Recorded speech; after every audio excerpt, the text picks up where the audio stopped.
Some people choose to live raunchy lives filled with all manners of vulgarity. Personally, I prefer a ranchy lifestyle. The dream of owning a little farm and getting the materials I need to make money and enjoy life. A life like that would almost be out of this world. Especially given, in a more literal sense, Slime Rancher is out of this world. That's right, this wasn't a moment of real connection between myself and the viewer, but a clever ruse to lead you into a Slime Rancher review. While I don't actually dream of owning a ranch in the farthest reaches of the known American Midwest, I do quite enjoy the game potentially simulating it.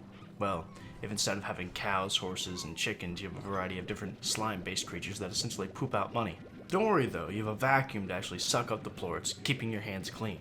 The slimes, who you'll be spending most of your time with, are all variations of cute, even though they become awful mutations who have grown to enjoy the taste of their own kind. Aren't you just a destroyer of worlds? The rest of the graphics match the look of the slimes, with all of it being simple and kind of cartoony. The texture quality leaves a bit to be desired, but the game is only a little over a gigabyte in size, so I can forgive it for not matching the modern quality of Call of Duty Modern Plort Fare with its 200 gigabytes. The sound effects of Slime Rancher are also quite simple, yet provide an enjoyable amount of satisfaction when doing such questionable acts as collecting plorts. The music also helps distract you from the terrible deed and both relaxing tracks that settle you into your ranching lifestyle. Frankly, the lifestyle of a rancher is respectably not for everyone.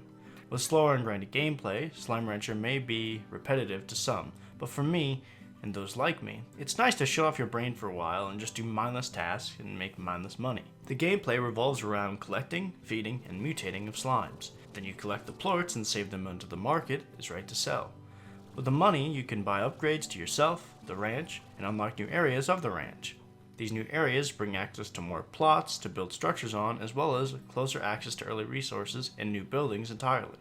The areas away from the ranch unlock with keys that are acquired from certain Gordo slimes that are hidden throughout the map.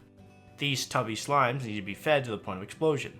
Now, a kinder soul may think of this as how new slimes are made, but all I see is a tubby no parent having slime exploding for all the plorts I must collect. Ugh. Not all Gordo slimes drop keys though. Some just drop collectible decorative baubles that can be placed anywhere, and I do mean anywhere. Shoot them out of your vacuum and they will hover in mid-air if you so choose. A good portion of your gameplay will be exploring these new areas to find more and more slimes and your resources to feed them.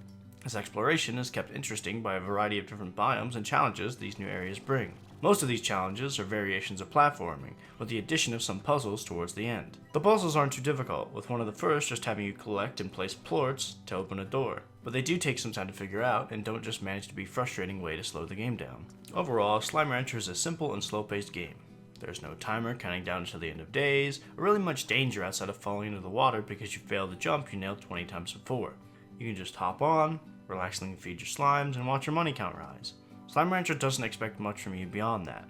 Well, except the science stuff I never figured out. I can acknowledge that a slow-paced game like this isn't for everyone, but I also must exclaim my desire to just put on a movie, shut my brain off, and collect plorts, even though collecting poop isn't exactly something I was expected to ever enjoy.